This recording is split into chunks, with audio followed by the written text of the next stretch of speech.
მოგესალმებით. ეს ტელეკომპანია პულსია, მე ეკა სანიკიძე გახლავარ და ჩვენ ვაგრძელებთ გადაცემათა ციკლს მე დიდია. დღეს 9 მაისია, მნიშვნელოვანი თარიღი კაცობრიობის ისტორიაში, რომელმაც მთლიანად შეცვალა ჩვენი ცხოვრება. აქედან ითვლება უკვე ის ეკონომიკური, პოლიტიკური, სოციალური ცვლილებები, რომელიც გარდატეხის სახით შევიდა კაცობრიობის ისტორიაში და რომელმაც ძალიან ბევრი ადამიანის ცხოვრება შეცვალა. ამასთან დაკავშირებით ჩვენ რა თქმა უნდა დღეს მოვიწვიეთ სტუმრები სტუდიაში, რომლებიც გაცილებით უკეთ გვესაუბრებიან იმ ადამიანების ცხოვრებასა და სამხედრო სამედიცინო მომსახურებაზე, რომელიც სწორედ მსოფლიო ომების შემდგომ განვითარდა. მოგესალმებით დიდი პატივისცემით და მინდა წარვადგინოთ ჩვენს მაყურებელთან ბატონი ამურევიშვილი, რომელიც ბრძანდება ვეტერანთა კლინიკური ჰოსპიტალის დირექტორი და ბატონი ოთარ ჯეჯეია, რომელიც გახლავთ სამხედრო სამედიცინო დარიგის ვიცე-პოლკოვნიკი. ძალიან დიდი მადლობა ჩვენთან მობრძანებისათვის. დღევანდელი დღე თქვენთვის განსაკუთრებით მნიშვნელოვანია, დარწმუნებული ვარ და მინდა ამიტომ სწორედ აქ დავიწყოთ ჩვენი საუბარი. ჩემთვის პირადად როგორც მედიცინის ისტორიის მოყვარულისა და სპეციალისტისათვის სამხედრო სამედიცინო სამსახური, სამხედრო სამედიცინო მომსახურება ძალიან საინტერესო თემად რჩება დღემდე, იმიტომ რომ ფესვები ჯერ კიდევ ძველ ეგვიპტეში და ბაბილონში აქვს. მაშინაც კი არის აღმოჩენილი ქვის ხანის ადამიანთა ჭრილობების დამუშავება და ძალიან საინტერესოა, რომ ვითარდება როგორც დარგი მხოლოდ მე-19 საუკუნეების მიჯნაზე და მაინც უკავშირდება ჯერ პირველი მსოფლიო ომის და შემდგომ უკვე რა თქმა უნდა მეორე მსოფლიო ომის მოვლენებს. საქართველოს ბუნებრივი არ არის გამონაკლისი და მინდა ამასთან დაკავშირებით გავიხსენოთ თქვენი ჰოსპიტალის შექმნის ისტორია, როგორ გაჩნდა იდეა, როგორ განხორციელდა, რა გზა გაიარა, ესეთი მოკლე ისტორიული ექსკურსი და დღეს საქმე. კი ბატონო, მოგესალმებით კიდევ ერთხელ. აღდგომის ბრწყინვალე დღესასწაული მინდა მოგილოცოთ თქვენ ტელემაყურებელს. მადლობა. 9 მაისი გამარჯვების დღე მინდა მიულოცო ომის მეორე მსოფლიო ომის ყველა მონაწილეს. სამწუხაროდ მათი რიცხვი ყოველდღე კლებულობს. მოგეხსენებათ 100 წელზე მეტი ხნისანი არიან, რომელიც განსაკუთრებელ პატივისცემას, დამსახურებას, მომსახურებას და ყურადღებას მოითხოვენ. და ეკუთვნით და გაცდენილი წლებისათვის ალბათ ბოდეშიც აგვაქვს მოსახდელი მათ მიმართ. 8 წელი მათ მიერ გაწეული კაცობრიობის წინაშე არის შეუფასებელი. იხსნა მსოფლიო ფაშიზმისაგან მათი უდიდესი 8 წლის გმირობის, შრომის, ომის სისხლის შედეგად იქნა მიღწეული. რაც შეეხება ომის ვეტერანთა კლინიკური ჰოსპიტალს. ჰოსპიტალი შეიქმნა 1978 წელს. მისი დამაარსებელი გახლავთ პოლკოვნიკი ვლადიმერ სანიკიძე, თქვენი მოგვარე, რომელიც გახლავთ სამხედრო ექიმი, ნეიროქირურგი,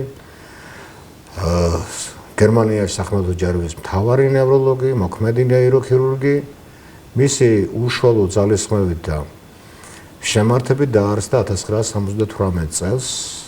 ეს გახლდათ დიდუბეში, იამანიძის ქუჩაზე, მას გადაეცა შესაბამისად შენობა, რომელიც ასევე ისტორიული მნიშვნელობის შენობა იყო, შეიცვალა პროფილი და მოეწყო სამედიცინო დაწესებულება. დაწესებულება გახლდათ პოლიპროფილური, მოიცავდა როგორც ქირურგიას, თერაპიას, ნევროლოგიას, ყველა მიმართულებასაც შეიძლება პოლიპროფილურ კლინიკაში არსებობდეს იმ პერიოდისათვის. შემდეგ რაც შეიძლება აღნიშნოთ, თვითონ ჰოსპიტალი დაკომპლექტებული იყო ფრიად მაღალ კვალიფიციური კადრით. დაწესებულებაში მუშაობდა 6 მედიცინის მეცნიერება დოქტორი, 4 მედიცინის მეცნიერება და კანდიდატი. იმ პერიოდში არსებობდა ესეთი ხარისხი საკანდიდატო.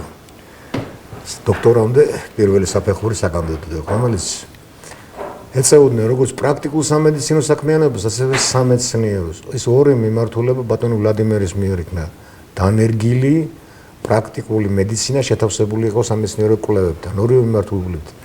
წარმატებულად ხორციელდებოდა, მაგრამ მოგეხსენებათ დროს თავისი მიაქვს, შენობა გარკვეული პერიოდის შემდეგ გახდა ავარიული. განიცადა ამორტიზაცია, ყოფნა გახდა ფიზიკურად შეუძლებელი და სიცოცხლისათვის საშიში.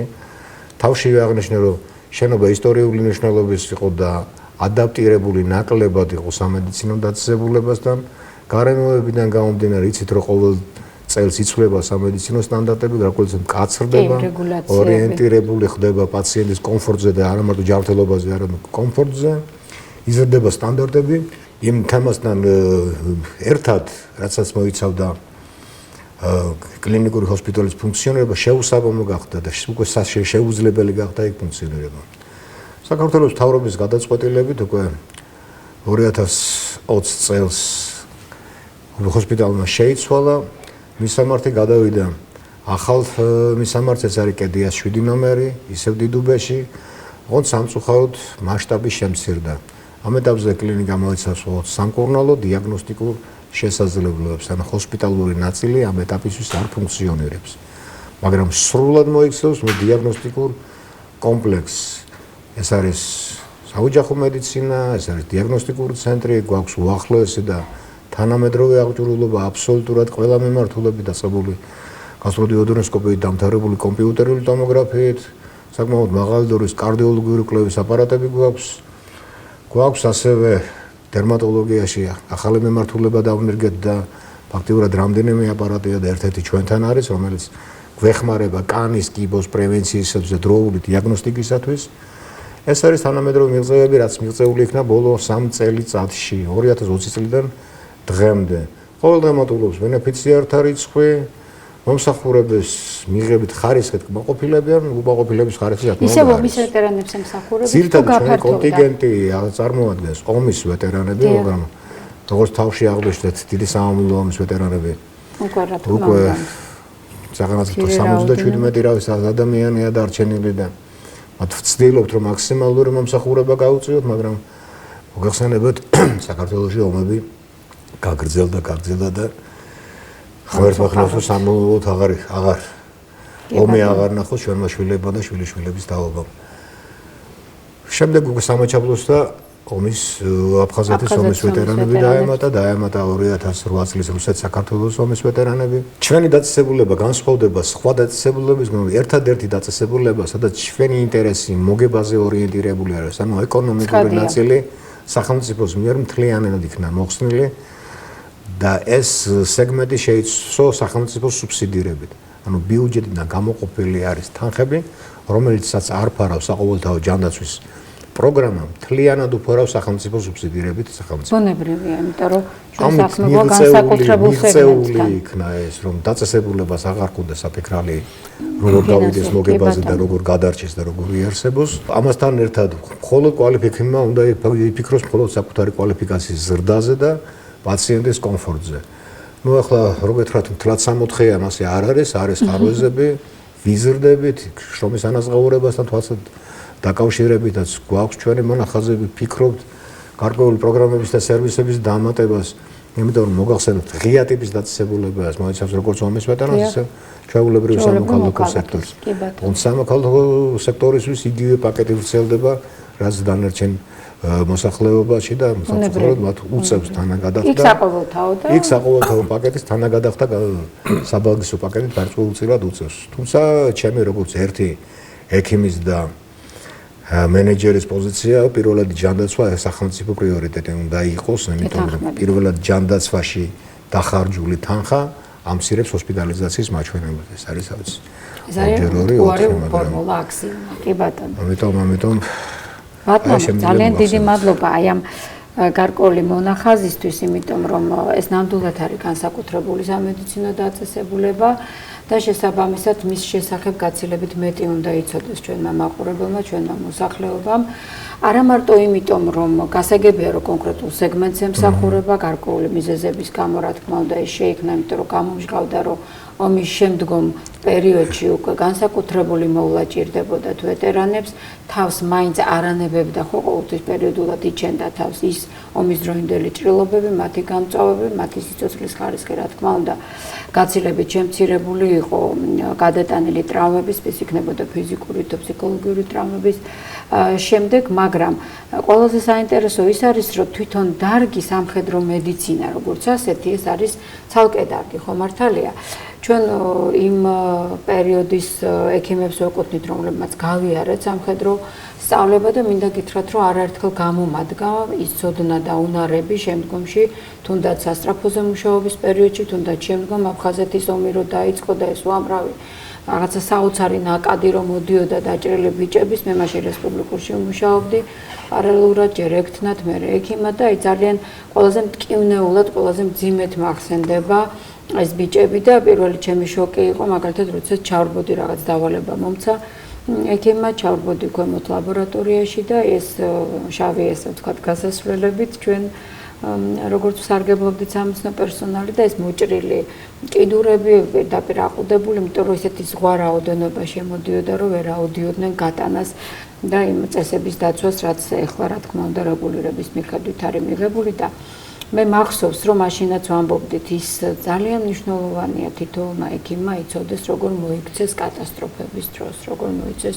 საომარი ვითარების დროს, როგორც კლინიკაში მიღებისას, ასევე საველე პირობებში ეს არის კიდევ ძალიან საინტერესო. ამიტომ მინდა ახლა ბატონო ოთარს ვკითხო ამასთან დაკავშირებით, თქვენი მოსაზრება, რა მდგომარეობა დღეს სამხედრო მედიცინაში ცოდნისა და უნარების დაუშვათ შეძენის, გამოყენების თვალსაზრისით და ზოგადად რას იტყოდით ამ დარგის დღევანდელი მდგომარეობის შესახებ საქართველოში? მოგესალმებით. სამხედრო მედიცინა ეს არის ცალკე ცნება. თქვენ რომ ამბობდით, რომ ქირურგია არის სამხედრო საველე ქირურგია, თერაპია არის სამხედრო საველე თერაპია. ცალკე ცნება არის რა. სამხედრო ექიმი ეს დიდი პატივი არის, ვისაც ეწოდება სამხედრო ექიმი და დიდი პასუხისგებლობაც არის რა. შენ ექიმი არ ხარ მარტო, შენ სამხედრო ექიმი ხარ, აბსოლუტურად ყველაფრის გაკეთება უნდა შეგეძლოს რა. ვიწრო პროფესიაშიც კი არა, მე ჩემი ვიწრო პროფესია დერმატოვენეროლოგია, მაგრამ ეს ყველგან ვამბობ, რომ ვარ სამხედრო ექიმი რა. იმიტომ რომ აბსოლუტურად ყველა პირველი დახმარების აღმოჩენა ნებისმიერ სიტუაციაში უნდა შევძლო, ჯერჯერობით ღვთისწყალობით ყველგან შევძელი, სადაც კი შემეძლო და სადაც შევაწყდი, როგორც სამოქალაქოში, აგრეთვე სამხედროში მსახურის დროს, 20 წელიწადი ვიმსახურე შეიარაღებულ ძალებში, სხვადასხვა თანამდებობაზე. რაც შეეხება სიტუაციას სამხედრო მედიცინაში, ჩვენ გვყავდა ძალიან დიდი მასწავლებლები, როგორც ბატონ ამურის, აგრეთვე მე. ესენი იყო ბატონი გენერალი რამიშვილი, ესენი იყო ბატონი ანტონ ჭანტურია რაფაელოვიჩი, ესენი იყო ჯიმშერ მეძმარიაშვილი, ესენი არიან რეზო ჯიჯიშვილი. ძალიან დიდი პლეიადა გვყავდა ჩვენ აი ამ ხალხის, რომელსაც გავლილი ჰქონდათ ეს სამხედრო მედიცინა და სულ ყველაფერს გვასწავლიდნენ სულ ყველა. და არ დამავიწყოს მე ბრწყინვალე პიროვნება ბატონი გურამ ხუცურაული.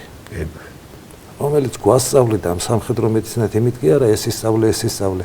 აბა თქვენი აზრი როგორ არის? აბა რა შვებით? აბა როგორ თქვენ აფენოთ თავის ისტორიები, თავის გავლილი ჰქონდა ბატონ გურამ ხუცურაულს, ძალიან ბევრი ომები საბჭოთა კავშირის პერიოდში, რასაც ქვია მისიები და კუბის ექსპედიციის მონაწილე იყო. კუბის ექსპედიციის მონაწილე იყო.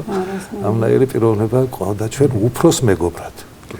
ეს ძალიან მნიშვნელოვანი თემა შეეხეთ თქვენ ახლა ბატონო ოთარ და მინდა რომ აი ორივესგან მოვისმინო ამაზე თქვენი მოსაზრება.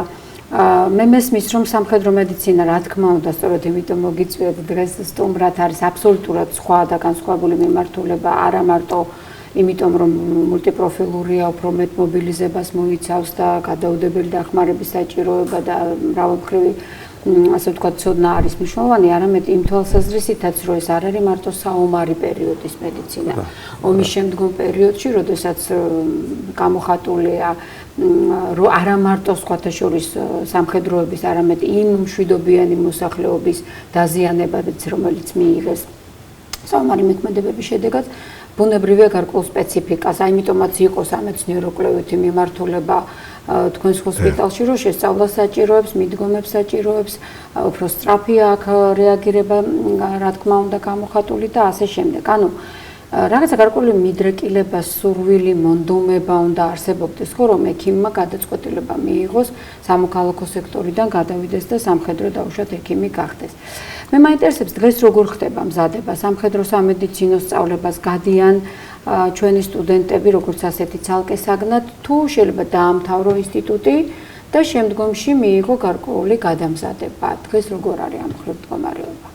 სამწუხაროდ არსებობდა სამხედრო სამედიცინო ფაკულტეტი, რომელიც დაიხურა წელი ზუსტად არ მახსოვს დაახლოებით ფაკულტეტს გულისხმობთ, არა კათედრას, ხო, რომელზეც მაგალითად ფაკულტეტი იყო, სრულად ამზადებდა სამხედრო ექიმებს.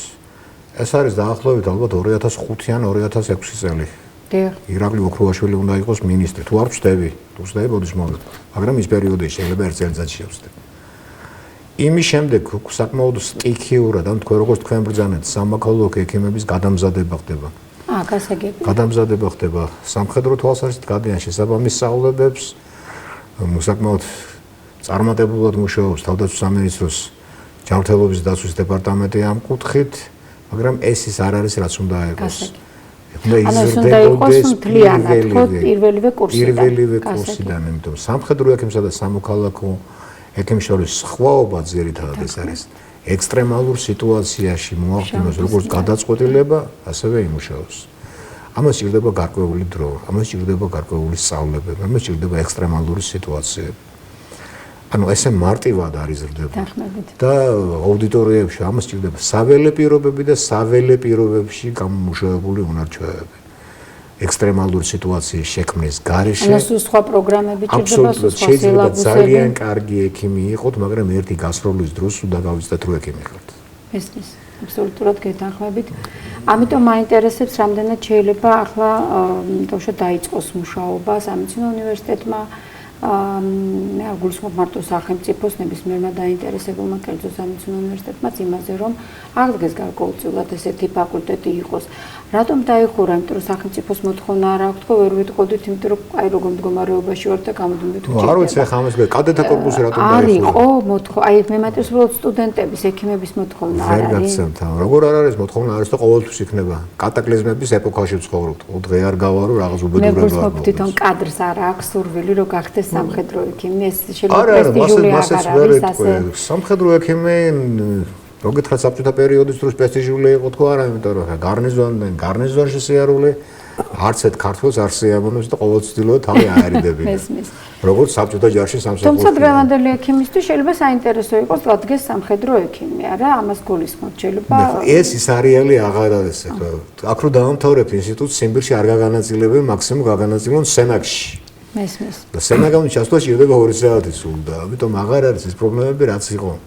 ну ქართველები მიჯაჭვულია თავის მოთხოვნაც არის როგორ არის არის კადრის მხრიდან რაღაც პოლიტიკა შეიცვალა სამხედრო სამედიცინო მიმართულებით, იმიტომ იყო კარგად აწყობილი სისტემა ბატონ მოუთარმა რაც ბრძანა. ეს იყო აბსოლუტურად სრულყოფას მიახლოებული სისტემა, იმიტომ რომ ჯანდაცვის სამმართველოში შედიოდა 5 ჰოსპიტალი. თითქოს ყველა მსხვილ ქალაქში იყო ჰოსპიტალი, სამხედრო ჰოსპიტალი.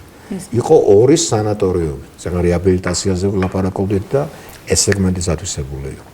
არსებობდა სისხლის ბანკი, არსებობდა სანიტარული ეპიდემიოლოგიური სამსახური. გამომჩევა ოთარ კიდე რაღაც დაამოთებინე. ხო, აი ამას გულისხმობს ზუსტად მთელი ინფრასტრუქტურა იყო. ინფრასტრუქტურა, თავი ფარმაცევტული ბაზით, უზრუნველყოფით, ზურგის სამსახურით, ანუ კარგად გამართული ორგანიზაცია იყო, რომელსაც ნებისმიერ სიტუაციაში, ნებისმიერ პრობლემის გადაწყვეტა შეეძლო. დღევანდელ ექიმებს ამიტომ ეს უნდა უნდოდეთ წესით, თუ ისევ იქნება სისტემა, ხო, ამას გულისხმობთ, რომ შეძლოთ დასაქმდნენ და რეალიზება მოახდინონ თავიანთი ცოდნის. როგორ ფიქრობთ, აი საინტერესო ეს თემა საკადრო კუთხით. დღევანდელი ექიმი, ხო, რომელსაც უნდა გახდეს სამხედრო ექიმი, აკადემიაში სწავლების შემდეგ სამხედრო აკადემიაში ღებულობს წოდებას, მაგრამ ეს უნდა იყოს დიპლომირებული ექიმი. მესმის? და ღებულობს წოდებას, სადაც მიენიჭება სამხედრო სამედიცინო წოდება და მერე აგრძელებს ქვედანაყოფში მუშაობას, ქვედანაყოფში. ეხლა რაც შეეხება მარტო ექიმი კი არ არის სამხედრო მედიცინა. აქ არის მედდები, რა თქმა უნდა. აქ არის საბრძოლო მედიკოსები, საბრძოლო მაშველები. ესენი არიან ძალიან დიდი ხალხი, რომელსაც შეუძლია უდიდესი საქმის გაკეთება. იმიტომ რომ ბრძოლის ველზე იმან თუ ჩვენ ვერ დავიცავით ოქროს საათის პრინციპი, ჩვენ ეს ჯარისკაცი დაგვეღუპება და სხვათა შორის არ დაგუპია ძალიან ბევრი და მე შემიძლია ამის თქმა, რომ ძალიან ბევრი ხალხი საბრძოლო მედიკოსები, საბრძოლო მაშველები, მედდები, რომლებიც რო დღეს მსახურობენ შეერაღებულ ძალებში ან თავდაცვის ძალებში, არიან ბრწყინვალედ მომზადებული და რატომ? არის ამნაირი კწანიში სასწავლო ცენტრი.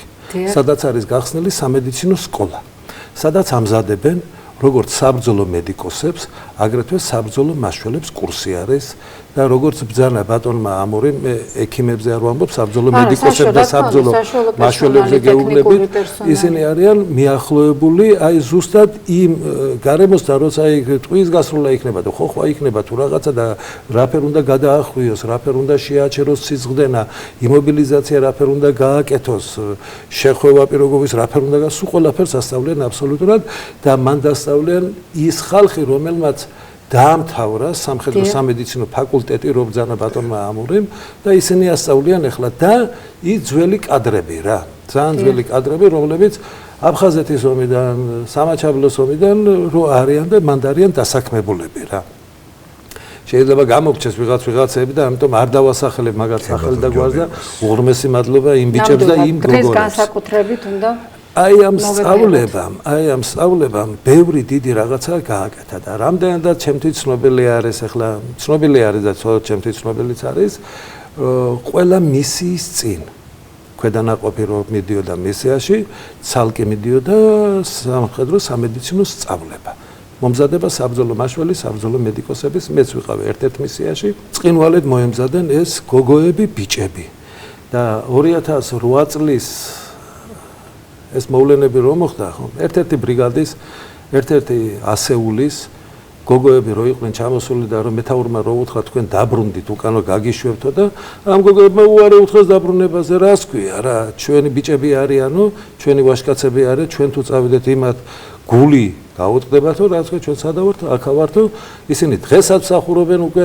28 წელიწადია რომ მსახურობენ და წინვალეგი არიან ჩემთან ერთად გამოგვიყვანია დაჭრილები 2008 წლის მოვლენაში და დიდი წვლილი აქვს მიღებული ამათ. ერთი მომენტი მახსოვს, ერთ-ერთ სწავლებაზე ვართ რა მისიის გასვლის წინ და საბრძოლო მედიკოსი მძღოლი მაშველი, სასწრაფო მძღოლი მაშველი, მეუგნები რა ზუსტად ამას რა კარგად ისწავლე მეთქი რა ბედნიერება არის, რომ გზაში რაღაცა რომ მოხდება და შენ რო პირველად დახმარებას აღმოუჩენ რა და ის პაციენტი რო გადარჩება მეთქი და ბედნიერება არის მეთქი და გადაყავდათ ერთ-ერთი დაშავებული ქალაქის საავადმყოფოში აქ თბილისში და მოდის ეს ბიჭი რა გახრთოვანებული არის და ბატონოთან გისმე რა იცი რა გავაკეთე ესე გავაკეთე ასე ხო გითხარი მეთქი აი ეს სიამოვნება არის პირველადი დახმარების საათის შენარჩუნებას რა თქმა უნდა თავის როლებით თავის სულ როლი 1 როლი 2 როლი 3 და სხვათა შორის ყველა სწავლებები რომელიც ეხლა ტარდება საქართველოში საერთაშორისო სწავლებები წინად რო ჩამოდიოდნენ ჩვენი პარტნიორი ქვეყნიდან სამედიცინო სამსახურები ეხლაც რო ჩამოდიან უკვე მეორე პლანზე არიან იმიტომ რომ ჩვენი ქართველი სამედიცინო სხარტი გონებაც აქვს და სხვათა შორის ეს მაინც სისხლში არის ის გენეტიკურად მე მყარდება მე ასე ძალიან ჯერა ამის იმიტომ რომ მეცნიერება ამტკიცებს საუკუნეების განმავლობაში რაც აქ ერთს და ხალხს იბრძოდა სოთავს იქცევდა ჭირდებოდა მასის მობილიზება ეს ალბათ მაინც გამტკიცებული გვაქვს და ჩვენ შეგვიძლია ბრძოლა როდესაც ეს საჭიროა და იბრძვის ექიმი თუ ჩვეულებრივი მეომარი ის თავის საქმეს აკეთებს რა თქმა უნდა და მე აბსოლუტურად გეთანხმებით რომ არა მარტო სამედიცინო პერსონალში, როდესაც სამხედრო სამედიცინოზე ვსაუბრობთ, ეგ არ იგულისხმება არავითარ შემთხვევაში რომელიმე ერთი კონკრეტული მიმართულება და არ იგულისხმება მხოლოდ ექიმი. პირიქით, აი ეს ტექნიკური პერსონალი და საშუალო პერსონალი ვფიქრობ, აი ეს დიდი არმია, რომელსაც მართლა ჭირდება ერთმანეთთან კოორდინაცია, გადანაწილება და გაზიარება. ცოდნის, იმიტომ რომ რაღაც მომენტში ექიმმა უნდა შეძლოს მძღოლად მუშაობა, ერთნათ მუშაობა და პირიქით იმა უნდა შეძლოს სამედიცინო დახმარებას და გადასხმაც კი დადგას თუ აუცილებელი იქნება. მე ეს აბსოლუტურად კარგად მესმის, იმიტომ რომ ჩვენ ვართ ის თაობა, რომელსაც სწორედ ესე მოგვიწია, მე ვშაკერობდით ყველაფერ ჩიკობა გვიწევსო, ანუ ნამდვილად ყველაფერი უნდა გვცოდნოდა. თუმცა საუბარი ძალიან საინტერესო მიმართულებით წარიმართა, იმიტომ რომ საშუალო პერსონალის პრობლემა სამოქალაქო სექტორშიც ძალიან მძიმეა დღეს ჯანდაცვის სისტემის ერთ-ერთი სისუსტე თუ ჩვენ ახლა SWOT ანალიზებს როდესაც ვაკეთებთ და საუბრობთ სადა გვაქვს უსტი მხარეები, პირველ რიგში გვახსენდება საერთო კორპუსი, ასე ვთქვათ, იმიტომ რომ ამ ხრივ სამოქალაქო სექტორშიც არის პრობლემა, ნაკლებობა გვაქვს ექთნების, დენადობა გვაქვს კადრების ამ ხრივ და ასე შემდეგ და წარმომიდგენია რომ საშუალო სამედიცინო პერსონალის როგორც ექნების ტექნიკური გარკვეული ნაკლებობა შეიძლება და დეფიციტი შეიქმნას სამხედრო მედიცინაშიც და სწორედ ამიტომ დავსვი კითხვები როგორია დღეს განათლების სისტემა. აი ამ კუთხით როგორ ფიქრობთ, როგორ შეიძლება რომ გავაძლიეროთ ეს მხარე და თავშად არა მარტო ექიმების, არამედ სწორედ ტექნიკური პერსონალის და მედდების გამოშვება სხვა სიმაღლეზე ავიყვანოთ. ხო, სანამ ამ შეკითხვაზე ბატონი ამური გაგცემდა მე ერთი რაღაც. მინდა გავიხსენ ტყვიავის მოვლენები სადაც იყო გაშლილი ცალკეული სამედიცინო ბატალიონი, მისი მეთაური იყო ბატონი ლაშა ქოიავა. 2008 წლის მოვლენებიდან მანდ იყო ზურა უტიაშვილი, რომელიც იყო მაგ პერიოდში საგანგებო სიტუაციების მართვის დეპარტამენტის უბრალოდ ჯანდაცვის სამინისტროს. ჩამოყვანილი ყავდა სასტრაფოები აბსოლუტურად მთელი საქართველოდან რა. იყო როგორც მერსედესის ტიპის, ისე უაზიკები, ბუხანკებს რო ეძახიან სასტრაფოებს ჩვენ რო იმას შევებით რა, ტაბლეტკები, ბუხანკები რა და ეს ევაკუაციის ეტაპები, აი რასაც რო ვამბობთ რა, როლი 1, როლი 2, ხო, ბრწყინვალედ განახორციელა აი ამ სასტრაფო სამედიცინო დახმარების მანქანება გორიდან ტყვიავიდან, გორის გოსპიტლიდან თბილისამდე და ის ტაბლეტკები, უაზიკები რო იყო, ამაზე დაждდნენ ჩვენი ბიჭები, ჩვენი გოგოები, რომლებიც გადიოდნენ წინა ხაზზე, არავითარ შემთხვევაში არ შეიძლება ბრძოლის ველზე შევიდეს სამოქალაქო. და ჩვენი მძღოლები, ჩვენი გოგოები, საბრძოლო მედიკოსები, საბრძოლო მაშველები და გამოყვავდა დაჭრილები, დაშავებულები და ბრწყინვალედ იმუშავეს აი ამ სექტორმა და აი ამ სექტორმა ბრწყინვალედ რო იმუშავა როგორც სამედიცინომ, სამოქალაქომ, ასეთ და სამხედრო, აი ამ თქონდა ძალიან ნაკლები მსხვერპლი სიკვდილიანობა რა. 321 ოპერაცია გაკეთა ტყვიავის სამედიცინო ბატალიონში, არც ერთი სიკვდილიანობა.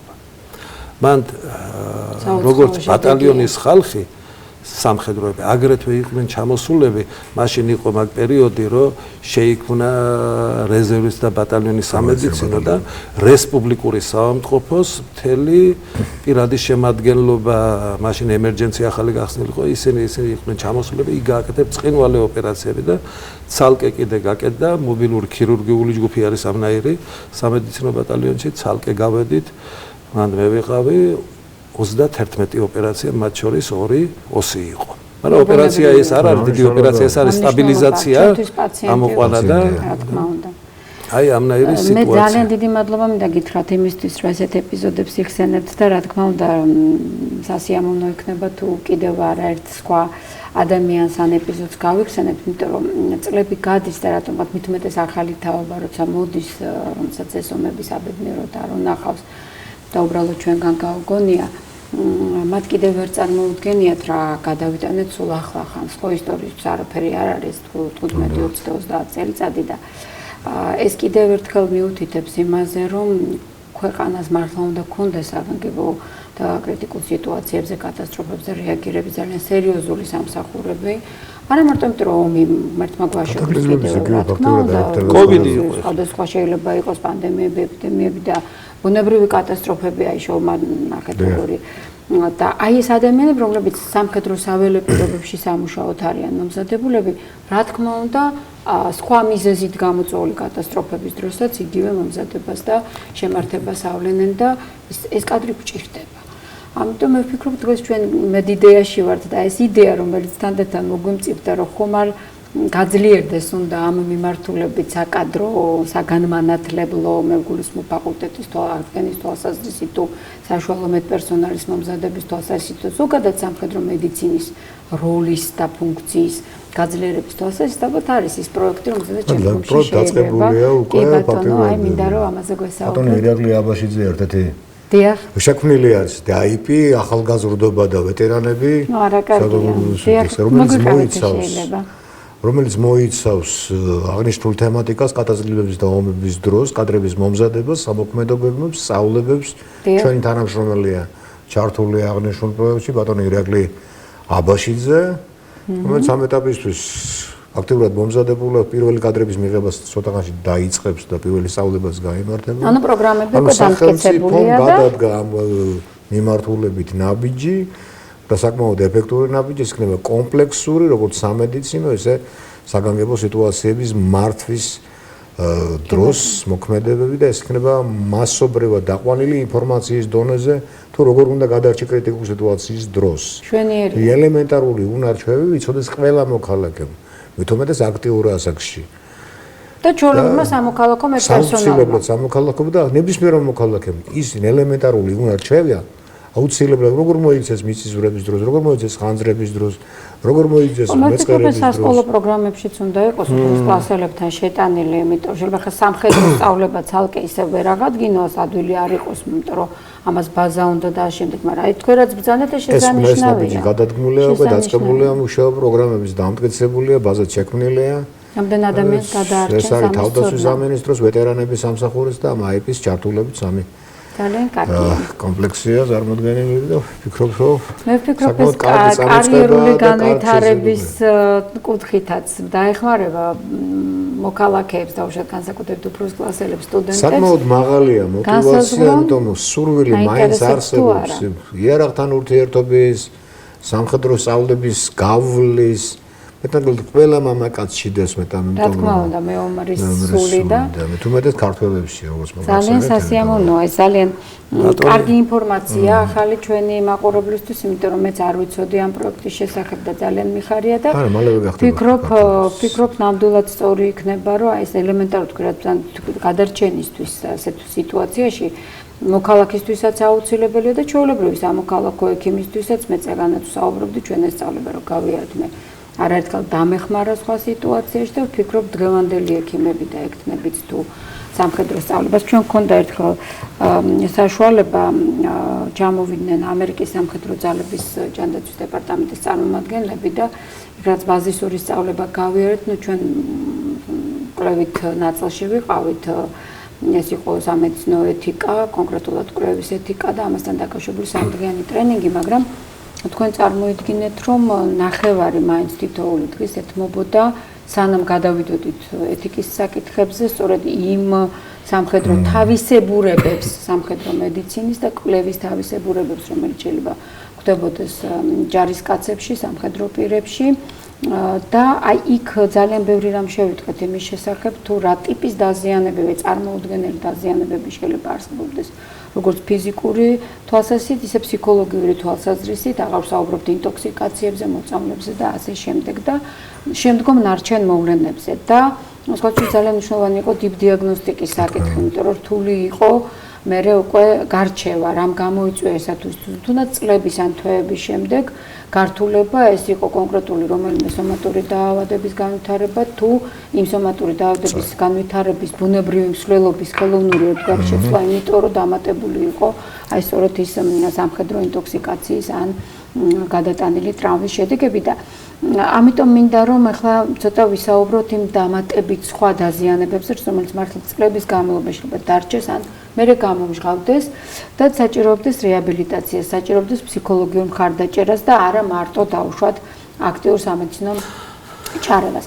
აი ფსიქოსოციალური მხარდაჭერის თვალსაზრისით რა სპეციფიკა აქვს სამხედრო, ასე ვთქვათ, მედიცინაში, ფსიქოლოგიურ სერვისებს და რეაბილიტაციას? აღნიშნულ თემაზე აქტიურად მუშაობთ, ამ ეტაპისთვის შექმნილია მხოლოდ 3-4 თვის უკან შევიდა ექსპლუატაციაში.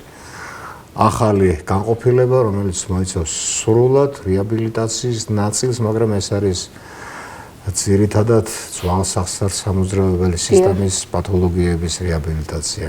Ქონდა მიმართულება ფსიქორეაბილიტაციის თვალსაზრისით, ჩვენ გვყავს ფსიქოლოგი, შემუშავდა პროექტი და პროგრამა ვეტერანების სამსახურთან და დაჭრილ მებრძოლთა თანადგომის ფონდი არსებობს ესეთი. სამივე სეგმენტის ჩართულობით ჩემი მოსაზრება იყო და კოლეგების დამეთანხმა რომ ეს არ ყოფილიყო სამედიცინო დაწესებულებაში. საპილოტო პროგრამა გახდა და ჩავატარეთ ერთ-ერთ მონასტერში, თბილისთან ახლოს, ეს არის თხინვალას წმინდა გიორგის სახელობის მამათა მონასტერი, იქ ორმა ჯგუფმა გაიარა სულ რეაბილიტაცია. ეფექტი საკმაოდ მაღალი და სიცოცხლის ხარისხის მოიმატა, ურთიერთობა, ჯგუფური თერაპიაც იყო და ინდივიდუალურიც, მაგრამ მასშტაბები ვერ გავზარდეთ. პირველი იმიტომ რომ მოთხოვნა რომ ფსიქორეაბილიტაცია გავიაროთ, თვითონ ჩვენც არ ვიცით, რო გვესაჭიროება. შემდეგ დღება დღის წესრიგში პირველი კონტაქტი როგორ შედგეს ფსიქოლოგსა და პაციენტს შორის. რომ სამწუხაროდ ცუდი სტერეოტიპებია ჩამოყალიბებული როგორც ფსიქოლოგიის მიმართულებით, ესე ფსიქიატრიაზე ხო?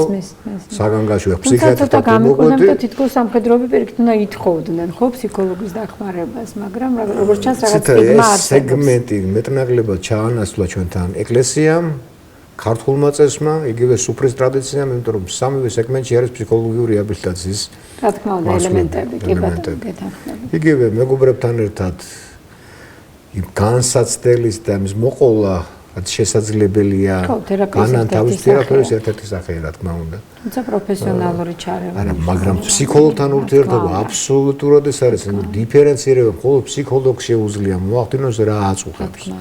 არა ერთხელ თქოს შესაძლებელია ეს იყოს შეუსრულებელი მისია, შეუსრულებელი დავალება. ანუ საკუთარი თავის დანაშაულება ვიღაცის სიცოცხლის ვერ გადარჩენის გამო ეს შესაძლებელი იმ წუთში არაფერია, შიშის პოსტტრაუმული სტრესული აშლილობა. მე უფრო ადვილად ექვემდებარება რეაბილიტაციას, ვიდრე ეს დანაშაულის განცდა. ეს მიყვება მთლიანად და ძნელია ამის ახსნა და იგივე შიშის განცდას. რო ვეუბნები რომ შიში ჩვეულებრივი ფიზიოლოგიური მოვლენაა, უკვე მართლა, ნუ მქონია შემთხვევა, აი რომ მკვდარი რომ ვიქნები, აი დეფეკაციურ მდგომარეობაში არ მნახო. არ მნახო, მესმის. მეთქი ჩვეულებრივია ეს ყველაფერი და ეს არ წარმოადგენს კატასტროფას, ეს არ ნიშნავს რომ შენ რასაც ვერ წარმოიდგენ ისეთ რაღაცაზე ფიქრობენ და განიცდიან. ამის ახსნის შემდეგ უკვე გაცილებით უელდებათ ის ცხოვრება და ხშირია სოციალური დაავადებები, გამოფენან არის გამოწვეული ალკოჰოლიზმის, ნარკომანიას და სხვადასხვა პათოლოგიები, რაც სოციალურ ავადობას მოიცავს. ამ ყოველთვის გადატანის შემდეგ ეს მიმართულებებს მასშტაბები ვერ გაიზარდა ამასთან მიმართულები და კიდევ მუშაობთ აღნიშნულ თემაზე.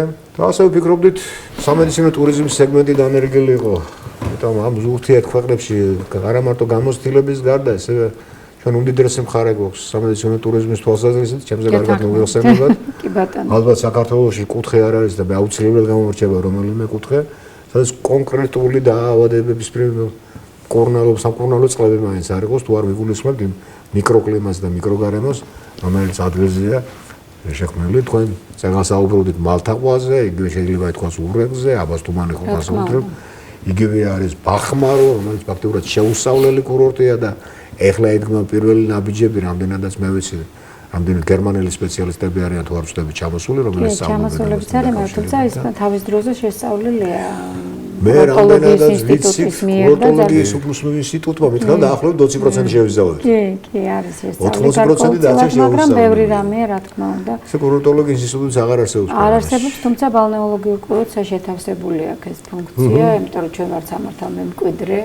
კურორტოლოგიის ინსტიტუტი ეს ჩემთვის შეახლია. შერწყმა მოხდა კურორტოლოგიის ინსტიტუტის და თბილისის ბალნეოლოგიური კურორტის და ახლა მე წარმოვადგენ ამ დაწესებულებას თავისუფლებას მივცემ გითხრათ რომ აი რუსთავის პრემიაც კი დაიმსახურა ხელა ნაშრომია გეოფიზიკის ინსტიტუტთან ერთად გაკეთებული შესწავლილია მაქსიმალურად ყველა კურორტი ძალიან მაღალ დონეზე 80-იან წლებში ეხლა გვინდოდა გამეორება იმიტომ რომ ყოველ 30-35 წლებში და ეს სახელმწიფომ შექმნა კურორტების განვითარების სააგენტო და სავარაუდოდ იქ წავა უკვე პროექტები რომელიც გაცილებით უფრო სიღრმისეულად შეისწავლის არა მარტო სუფთა ერთად მარკეტინგული კუთხით, არამედ ჩვენ რაც გვაინტერესებს სამკურნალო სარეაბილიტაციო კუთხით, იმიტომ რომ როგორც თქვენ ბრძანეთ, თუნდაც უკრაინის ამბები რო განვითარდა, მე ვსკოჩერ ძალიან დიდი მოლოდინი მქონდა იმისი, რომ საქართველოში ძალიან ბევრი ჯარისკაცის გადმოყვანა მოხდებოდა სწორედ რეაბილიტაციისთვის, იმიტომ რომ როგორც ფსიქოსოციალური სერვისი, არა, ნუ დიდ მასაზე ვგულისხმობ, ფსიქოსოციალური სერვისების ისე აღარ ვსაუბრობ უკვე რომ ქირურგიული და თერაპიული თვალსაზრისით, რა თქმა უნდა, საკმაოდ კარგი პოტენციალი აქვს ჩვენს ქვეყანას და ძალიან ადვილი არ გვაქვს ნაკლებობა, ასევე ჰოსპიტლების, ძალიან ბევრი კლინიკა გვაქვს, სადაც შეიძლებოდა მათი გადანაწილება, თუმცა როგორც თქვენ ბრძანეთ, სუფთა სამხედრო ჰოსპიტლები, ომის ვეტერანთა კლინიკური ჰოსპიტლები, რა თქმა უნდა, ამ ეტაპზე ნაკლებია, თუმცა ჩვენ გვაქვს იმისი რესურსი, რომ რაც ძალიან კარგად აღნიშნეთ, გამოვიყენოთ მაქსიმალურად არა მარტო კლასიკური, არამედ დამატებითი მედიცინის, იქნება ეს ტრადიციული, ფიზიკური მედიცინა, ალტერნატიული მედიცინა, საშუალებები და ბუნებრივი რესურსები. ძალიან მიხარია, რომ თქვენ სამეცნიერო ტურიზმი ახსენეთ, იმიტომ რომ ომის შემდგომ პერიოდს ვადა არ აქვს. ადამიანი, რომელმაც იომა შეიძლება არა მაშინათვე, არამედ თუნდაც 10-15-20 წლის მერე დაჭირდეს სამეცნიერო მომსახურება და იმ ძველი ტრავმების მოშუშება და შესაბამისად სეგმენტი ძალიან დიდია და ვფიქრობ ბენეფიციარები თუ ამ მიმართულებით სახელმწიფო და კერძო სექტორი მით უმეტეს ითანამშრომლებს ძალიან დიდი ნაკადის მოზიდვა შეიძლება მეზობელი ქვეყნებიდან, ევროპული ქვეყნებიდან, იმიტომ რომ ყველგან აღმოსავლეთ ევროპაში განსაკუთრებით ყველგან სამწუხაროდ ჩვენ ვიყავით მოწმე არაერთი საომარი მოქმედების და ნუ ახლა იგივე ხდება აგერ მეზობელ უკრაინაში მხარეების ერთად ყოველ კომპლექსში მოწევას რომ ყარაბაღის ომის კლასიკური მაგალითად თბილისში შეიძლება გავხადოთ ცენტრი აი ამ სამხედრო და მე მებადება ეს იდეაც რომ ძალიან კარგი იქნება სამხედრო მედიცინის რაღაც კონფერენციას თუ ჩავიფიქრებთ, მოვაწყობთ და როგორც ძველს გავიხსენებთ, ძალიან ბევრი ძველი შრომები იქნება დარწმუნებული ვარ ამ მიმართულებით, ასევე ალბათ ახალი პროექტებიც თუ იქნება სამეცნიერო კვლევითი 2-3 პროექტიც რო დაიგეგმოს და ძირითადი პათოლოგიების იქნას შესწავლილი, ეს ყოველთვის ფსიქოლოგიის მიმართულებით, რეაბილიტაციის მიმართულებით, ძველსაქსრომლანი, რაც ახლა უკვე ვახსენებთ, უკვე საკმარისია და მით უმეტეს საინტერესო. აი ორიოდე სიტყვით თუ შეიძლება თქვენი მიმართულებით. მე არ მინდა რომ დამრჩეს ჩემი მეგობარი ირაკლი აბაძე ყურადღების გარეშე. ირაკლი აბაძე არის ეს პიროვნება, რომელსაც აქვს დამთავრებული სამხედრო სამედიცინო აკადემია სანქტ-პეტერბურგში. ეს ერთი მაგას ხაზი მინდა გავუსვა, იმიტომ რომ რაფინირებული ინტელიგენტი არის და რაფინირებული ნამდვილი ექიმი. და კიდე დიახ, ჩვენს უყოლანი ნამდვილი ექიმი. და რაც შეეხება იმას თქვენ რომ ბრძანებთ აი სკოლაშიო იმაშიო, იყო ერთი პერიოდი, როცა მე ერთ-ერთ ქვედანაყოფში მსახურობდი. ქვედანაყოფის მეთაური უფროსების დავალებით გავდიოდით სკოლებში, ახლო მდებარე სკოლებში გავდიოდით და მეთაურს როგორც იარაღი მიქონდა, აგრეთვე მიქონდა, მე მიყავდა რა 3 საბრძოლო მედიკოსი, 1 საბრძოლო მაშველი და ჩანთები გვაქვს ჩვენ სამედიცინო ჩანთები M1, M3, M5, N15 და აი ასე რა, რომელიც დაკომპლექტებული. ხო, ნუ ან ექიმი ჩანთა, საბრძოლო მედიკოსი, საბრძოლო მაშველი, თვით დახმარება ჩანთა ეს და მულიაჟებიც ქონდა რა, სწავლებისთვის რაღაცა და რო გაქონდა და არ იქნება იმნაირი სიტუაცია, რომ არავინ არ მიაქცევს ამას ყურადღებას, სხვები მეუგლებენ მეთაურის გარდა. ხო და მეთქეს ყველაფერი კარგად იქნება და თქვენ წარმოიდგინეთ ის ბიჭები რა, ვის ხო იარაღი ჭღარუნის უყოლას უყვარს ნახოთ და რომ მორჩებოდნენ ერთ წამში და მე მოდიოდნენ აი ამას იმაშებოდნენ და გოგოები და ბიჭები სწავლობდნენ შეხოვა რაფერ გავაკეთოთ პირველი დახმარება რაფერ გავაკეთოთ გულის მასაჟი ინტერესი არის როგორ ინტერესი ძალიან დიდი არის სხვადასხვა იმას და ერთ-ერთი ქვედანაყოფის მეთაური ჩემი ქვედანაყოფის მეთაური იყო მაგი ამბობდა სულ ყოველთვის თუ მედიცინაო შეერაღებულ ძალებში არის მაღალ დონეზეო, ესე ქვედანაყოფი კარგად არისო. ეგ რას ნიშნავს ამას რა? იმ მებრძოლმა უნდა იცოდეს მის უკან დგას მედიცინა და რამე რომ მოუვა, თუ თლასასწაული არა ის რო გადარჩება. ეხლა რაც შეეხება ბატონო ამორ, აი რეაბილიტაციაზე რო ვამბობდით, ხო? ჩემ პერიოდში როცა მე მსახურობდი, არის სარეაბილიტაციო ცენტრი, რომელიც მდებარეობს თბილისთან ახლოს, წეროვანში. და დაჭრილი ისინი ჯარისკაცები რომელიც და სხვათა შორის უკრაინელებიც იყვნენ ჩამოსულები, მან გაიარესება და ფსიქოლოგიური თავდაცვის ძალებს აქვს, მაგრამ ჩვენთან აი ჩვენი ჩვენ სეგმენტში